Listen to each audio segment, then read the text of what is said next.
Saat ini kita akan lakukan pengecekan charger otomatis aki genset ya. Nah, jadi charger otomatis aki genset ini bisa kita lakukan pengecekan pada saat checklist rutin genset ya, mingguan. Caranya bagaimana? Jadi pada saat proses pengecekan aki genset ya, kita di sini kan pertama pasti lakukan cek level air akinya dulu. Kita lihat level air akinya, apakah dia ada, bisa dilihat. Kalau misalnya nggak kelihatan, pakai senter. Ya ini sih umum lah ya. Kita lihat juga selnya, bagaimana kondisi selnya. Selnya apakah masih tersusun rapi, di sini bisa dilihat. Jadi di dalam ini kan ada selnya, ya. Ada sel akinya itu masih tersusun rata atau tidak, rapi atau tidak. Nah itu juga menjadi salah satu acuan kita untuk mengetahui kondisi aki, pemakaiannya serta performancenya. Khawatir nanti jika sudah berantakan kan, walaupun tegangannya ada tapi selnya udah berantakan, di sini udah ada yang pecah, udah ada yang meliuk-meliuk atau bengkok di dalam sel. Ini pertanda aki sudah mulai habis nih masa pakainya. Nah itu harus mulai diajukan tuh. Jadi jangan sampai tunggu downtime nya dulu, jangan sampai tunggu breakdown dulu si akinya. Bisa-bisa nanti genset gagal start. Itu poinnya ya. Level air aki sekalian cek si sel akinya. Setelah kita cek airnya sudah oke, levelnya, dan di sini selnya juga masih bagus.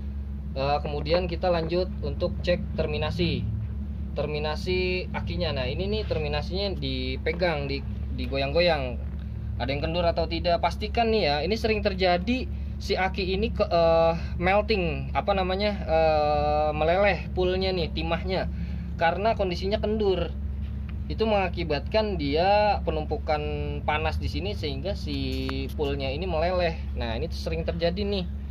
Usahakan ini dipastikan setiap checklist rutin pada saat pengecekan aki gensetnya ya. Ini dicek, kemudian di sini jika memang ada garam ataupun korosi di sini menumpuk putih-putih gitu kan, kayak bubuk putih, itu adalah mineral yang sudah mengkristal, garam ya, karena kan dia di sini cairannya bersifat korosif.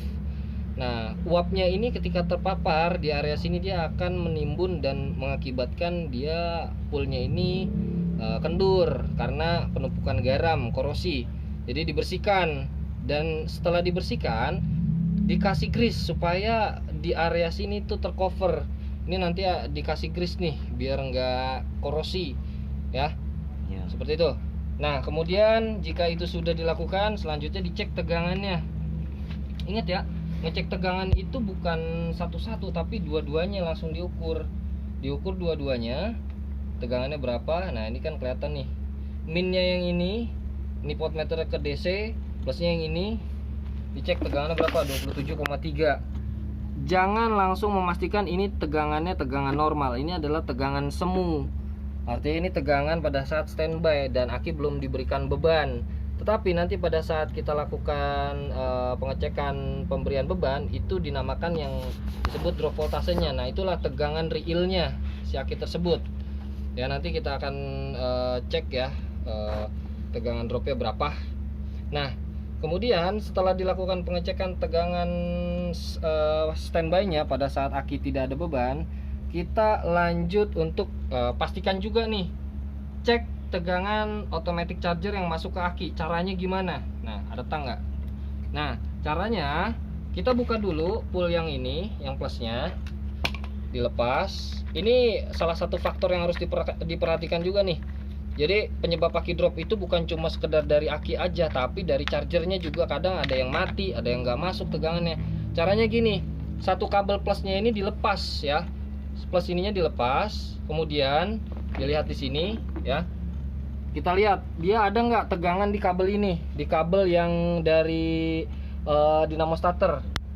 Ini adalah bypassan juga sumber dari charger otomatis. Ini kan ada tegangannya nih 27,5, padahal akinya nggak dikonek kan. Artinya ini charger otomatis genset, charger eksternalnya itu sudah masuk dan kondisinya aki pengecasannya sudah berjalan pada saat si genset ini standby. Ini dipastikan juga. Kalau memang nggak ada, buru-buru dah langsung diajukan untuk perbaikannya atau penggantiannya, misalnya sudah rusak seperti itu ya. Pengecekan untuk charger aki gensetnya, kemudian kita pasang lagi.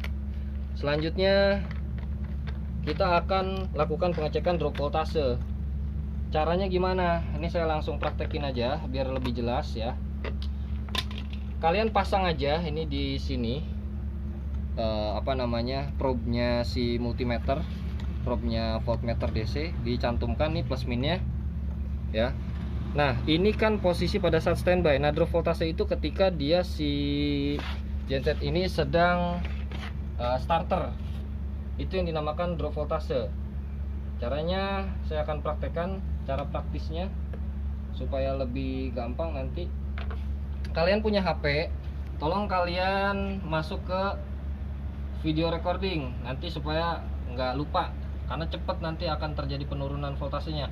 Kalian mulai rekam videonya, mulai direkam, kemudian kalian lari ke panel AMF nih.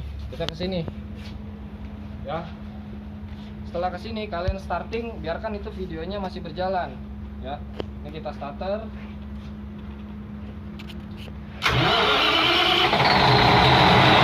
Mulai direkam, kemudian kalian lari ke panel AMF nih. Kita ke sini ya. Setelah ke sini kalian starting, biarkan itu videonya masih berjalan ya. Ini kita starter.